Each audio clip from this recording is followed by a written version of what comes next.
Welcome back into the Sports Source. This segment of our program is brought to you by Games and Things. Someone in your life have a birthday coming up, not sure what to get them? Well, you can always get them a gift certificate from Games and Things, any amount you like. That way they can pick out what they want in terms of home entertainment. And when it comes to home entertainment, nobody in East Tennessee beats Games and Things. They've got it. You've seen their spots. Life should be fun. It absolutely should in 2021 because it looks like it's going to be another crummy year. So do something for yourself.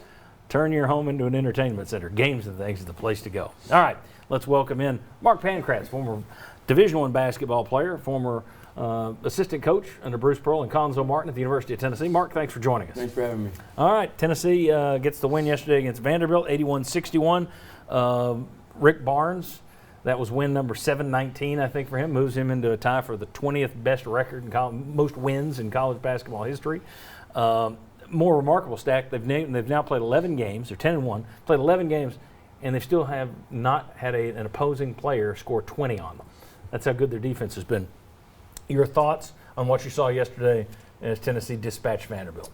Well, their depth was the difference. You know, they were able to crowd Pippen on defense. They then mixed it up with their 1-2-2 pressure that bothered them and got them out of whack a little bit. And then their depth and being able to go a small lineup. Fulkerson battling some injury and some coming back from the wisdom teeth. He wasn't able to go as much, and despite playing a really good basketball game, and I think he was plus 33 on the scoring or the points, and was an impact player. But their depth at the guard position, Keon Johnson being able to mix things up, Springer, Bailey knocking down threes. As soon as we made 3 threes in a row, I turned to my wife and said, "Ball game's over." And she's like, "There's 12 minutes left." I said, if we're making three-point jump shots with our defense the way that it is, we're tough to beat. And again, you can't discount an SEC win because you look at across the country, there's teams that lose to non-ranked opponents every weekend. And so a win against a quality Vanderbilt team is always a good thing. Takeaways?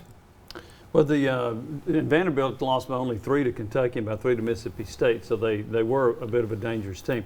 Kind of like with Mark, when Tennessee Tennessee wasn't shooting that well until they hit a barrage of threes. And when they did and they pulled away, I agree, the game was over. The other day I asked Rick Barnes, I said, when you get a stat sheet, what's the first thing you look at? And he jokingly said, final score. All right. But the first thing I look at is assist to turnover ratio. And Tennessee had 18 assists to 9 turnovers. And John, I know you talk a lot about turnovers in football. I look at turnover ratio in football too. But that turnover to assist ratio in basketball, I think, tells a lot. And when Tennessee goes 18-9 against anybody, they're going to be really hard to beat. And Keon Johnson, to me, just continues to get better and better. I was really impressed with what he did last night. Yeah, that was his best offensive game, career high with 16 points. And I really liked, towards the end of the first half, he made such a difference in closing out the first half, really positive. He had a ball fake on the perimeter rather than just keep passing it around. He had that ball fake, crossover, drove to the rim and got fouled. And you like to see that aggressiveness from him more. And I think as he gets more comfortable with his teammates and his role, I think you'll see more of that. And I think this offense needs more guys to be able to create on their own rather than just sort of deferring, which I think at times they have with their depth. And then, Johnson and Josiah Jordan-James playing that 4 in that small lineup that Mark was talking about, just kind of a slow seizing of the game. It wasn't overly spectacular, but it always seems to get the job done. Mark, I was going to ask you, and you mentioned it, you did see more press than we have from Tennessee so far. You saw that yesterday. Was that just they saw an area they could take advantage of against Vanderbilt, or do you think you're going to see a little bit more of that moving forward? Yeah, I think it goes back to when we all get worked up a little bit about a loss, right? A loss can be a good thing in a basketball season because it's an opportunity to learn. Since then, you've seen some of that pressure at different times because we can able to use our guard play. Barnes talked about in postgame. It's okay for guys to get tired because then they got the next wave coming in. And when you're pressing, you're throwing layers and layers of guards at the opponent's points, especially a guy like Pippen yesterday that dominates the ball. It wore him down. And so the other thing that you mentioned, that Jimmy was mentioning, is the passing, the assists. The ball's not sticking as much. The last couple games after the Vols' first loss of the season, the ball's been moving a lot quicker. And so there's takeaways that the team has had that has evolved to making them a better team at this point of the season. well-rounded effort yesterday. You had 4 guys in double digits scoring, 4 guys with at least 3 assists, 4 guys with at least 4 rebounds. It was spread out. But one stat I look at when I go to the box score, and it's not a perfect stat, but the plus minus, kind of a simplistic way to look at it. Well-rounded effort, no question, but when you look at the plus minus, John Fulkerson was plus 33.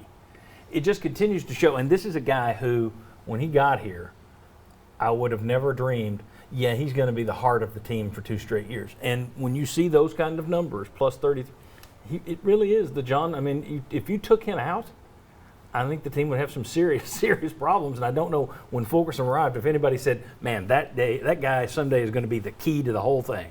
And I think he had another good game yesterday. It's not spectacular. It's just solid in a lot of areas. Well, and it's also he's learning how to play with the better guard talent, right? Because a lot of his points, in the past, it was, let's post up Fulkerson, and he's got to go. That's not really where he's best. He can score there, but he had a lot of just diving off of ball screens. The ball's moving, he's diving on backdoor cuts and getting easy baskets. That's because there is so much more respect for guys like Keon, like Vince mentioned, and Bailey. And Vescovi is playing a lot better. He moved that basketball. I think yesterday was one of his better games. It didn't score much points, but he was better yesterday. And I think Fulkerson is learning, and the coaches are learning how to use him more effectively. Let's catch a break. And as well as Tennessee is playing, there's got to be some areas where the coach here thinks they need to polish some things up. Well, let's talk about what areas still need improving, still need some work. We'll discuss that next on the Sports Source. Come on back.